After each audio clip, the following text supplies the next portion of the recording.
वामन पुराण के मुताबिक जब भगवान विष्णु ने वामन रूप में अपना एक पैर आकाश की ओर उठाया, तब ब्रह्मा जी ने उनके चरण धोकर जल को अपने कमंडल में इकट्ठा कर लिया। इसी जल से गंगा का जन्म हुआ। ब्रह्मा जी ने गंगा को हिमालय सौंप दिया, जिससे गंगा और देवी पार्वती बहन बन गई। एक और मान्यता के मुताबिक गंगा पर्वतों के राजा हिमवान और उनकी पत्नी मीना की पुत्री है। इस तरह वे देवी पार्वती की बहन भी है। राजा सगर के पुत्रों को बिना अंतिम संस्कार के राख में बदल दिया गया था, जिससे उन्हें मुक्ति नहीं मिल पा रही थी। राजा सगर के कुल में जन्मे राजा भागीरथ ने अपने पूर्वजों की आत्मा की शांति के लिए भगवान विष्णु की कठोर तपस्या की। भगवान विष्णु ने भागीरथ को दर्शन दिया और वरदान मांगने के लिए कहा। भागीरथ ने मां गंगा को धरती पर लाने की प्रार्थना की। गंगा मृत्युलोक में आने के लिए तैयार नहीं थी, लेकिन उन्होंने एक शर्त रखी कि वह अति तीव्र वेग से धरती पर उतरेंगी और रास्ते में आने वाली सभी चीजों को बहा देंगी। भगवान विगंगा का सबसे पहला उल्लेख ऋग्वेद में मिलता है, जहां उसे सबसे पवित्र नदी बताया गया है। उसकी कहानियां मुख्य रूप से उत्तर वैदिक ग्रंथों जैसे रामायण, महाभारत और पुराणों में मिलती है। रामायण में उन्हें हिमालय के अवतार हिमवत की पहली संतान और देवी पार्वती की बहन बताया गया है। हालांकि अन्य ग्रंथों में उनकी उत्पत्ति संरक्षक देवता विष्णु से होने का उल्लेख है। किंवदंतियां उनके पृथ्वी पर अवतरण पर ध्यान केंद्रित करती हैं, जो भगवान शिव की सहायता से राज ऋषि भागीरथ के कारण हुआ था। महाकाव्य महाभारत में गंगा कुरु राजा शांतनु के साथ योद्धा भीष्म की मां है।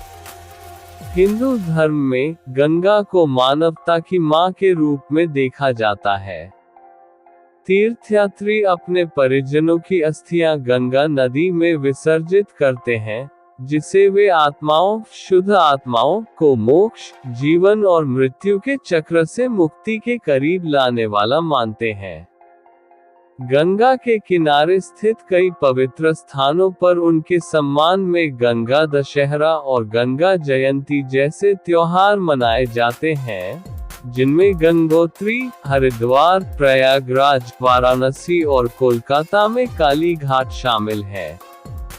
थाईलैंड में लोई क्राथोंग उत्सव के दौरान गौतम बुद्ध के साथ साथ गंगा की भी पूजा की जाती है। राम की जिज्ञासा के उत्तर में ऋषि विश्वामित्र ने सगर के यज्ञ का विवरण सुनाना शुरू किया। राजा सगर ने अपने अश्वमेध यज्ञ के लिए एक घोड़ा छोड़ा था, जिसकी रक्षा के लिए उनके पराक्रमी पौत्र अंशुमान को भेजा गया था। इंद्र ने यज्ञ की सफलता से डरकर एक राक्षस का रूप धारण किया और घोड़े को चुरा लिया। राजा सगर ने अपने 60,000 पुत्रों को आदेश दिया कि घोड़े को ढूंढें और वापस लाएं। सगर के पुत्रों ने पूरी पृथ्वी की खोज की, लेकिन जब घोड़ा नहीं मिला, तो उन्होंने पृथ्वी को खोदना शुरू कर दिया, जिससे बहुत से जीव जंतु मारे गए। अंततः वे पाताल लोक पहुंचे, जहां उन्होंने कपिल मुनि के आश्रम में यज्ञ का घोड़ा देखा। वे कपिल मुनि को घोड़ा चोर समझ बैठे और उन्हें अपमानित करने लगे। इससे क्रोधित होकर कपिल मुनि ने अपनी शक्ति से सगर के सभी पुत्रों को भस्म कर दिया। सगर के पुत्रों का ये विनाश उनके दंभ और अज्ञान का परिणाम था, और यह घटना ये सिखाती है कि क्रोध और अहंकार से विनाश निश्चित है। ऋषि विश्वामित्र ने कहा, वत्स राम, तुम्हारी ही अयोध्यापुरी में सगर नाम के एक राजा थे। वे पुत्रहीन थे। सगर की पटरानी का नाम केशिनी था, जो कि विदर्भ प्रांत के राजा की पुत्री थी। केशिनी रूपवती, धर्मात्मा और सत्यप्रायण थी। सगर की दूसरी रानी का नाम था सुमति, जो राजा अरिष्टनेमि की कन्या थी। महाराज सगर अपनी दोनों रानियों को लेकर हिमालय के भृगुप्रस्रवण नामक प्रांत में गए और पुत्र प्राप्ति के लिए तपस्या करने लगे। उनकी तपस्या से महर्षि भृगु प्रसन्न हुए और उन्हें वर दिया कि तुम्हें अनेक पुत्रों की प्राप्ति होगी। दोनों रानियों में से एक का केवल एक ही पुत्र होगा जो कि वंश को बढ़ाएगा और दूसरी के 60,000 पुत्र होंगे। कौन सी रानी कितने पुत्र चाहती है, इसका निर्णय वे स्वयं आपस में मिलकर कर ले। केशिनी ने वंश को बढ़ाने वाले एक पुत्र की कामना की और गरुड़ की भगिनी सुमति ने 60,000 बलवान पुत्रों की। कुछ काल के पश्चात रानी केशिनी ने असमंज नामक पुत्र को जन्म दिया। रानी सुमति के गर्भ से एक टूंबा निकला जिसे फोड़ने पर छोटे छोटे 60,000 पुत्र निकले।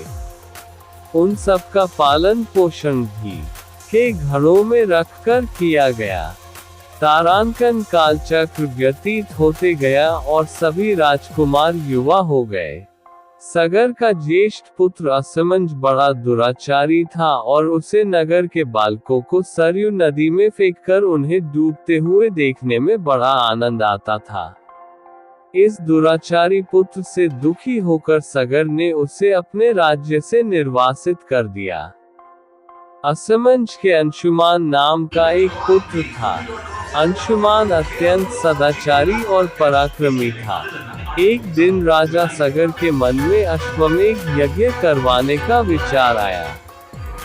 शीघ्र ही उन्होंने अपने इस विचार को कार्यरूप में परिणत कर दिया।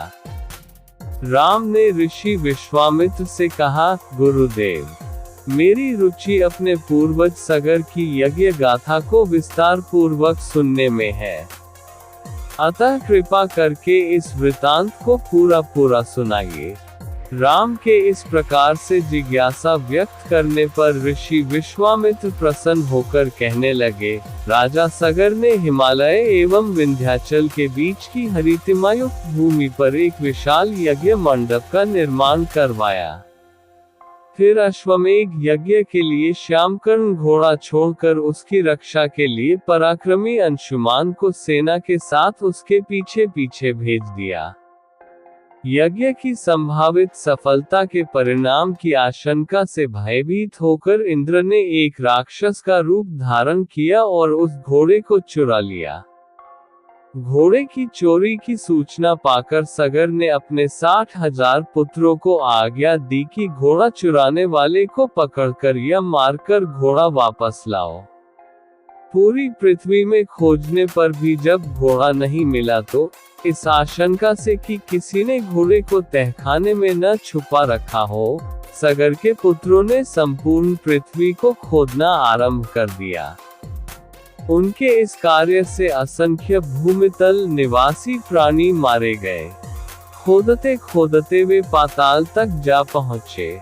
उनके इस नृशंस कृत्य के विषय में देवताओं ने ब्रह्मा जी को बताया तो ब्रह्मा जी ने कहा कि ये राजकुमार क्रोध एवं मद में अंधे होकर ऐसा कर रहे हैं। पृथ्वी की रक्षा कर दायित्व कपिल ऋषि पर है, इसलिए वे इस विषय में अवश्य ही कुछ न कुछ करेंगे। पूरी पृथ्वी को खोदने के बाद भी जब घोड़ा और उसको चुराने वाला चोर नहीं मिला तो निराश होकर राजकुमारों ने इसकी सूचना अपने पिता को दी। क्रुद्ध सगर ने आदेश दिया कि घोड़े को पाताल में जाकर ढूंढो। पाताल में घोड़े को खोजते खोजते वे सनातन वसुदेव कपिल के आश्रम में पहुंच गए। उन्होंने देखा कपिल देव तपस्या में लीन है और उन्हीं के पास यज्ञ का वह घोड़ा बंधा हुआ है। उन्होंने कपिल मुनि को घोड़े का चोर समझकर उनके लिए अनेक दुर्वचन कहे और उन्हें मारने के लिए दौड़े। सगर के इन कुकृत्यों से कपिल मुनि की समाधि भंग हो गई। उन्होंने क्रुद्ध होकर सगर के उन सब पुत्रों को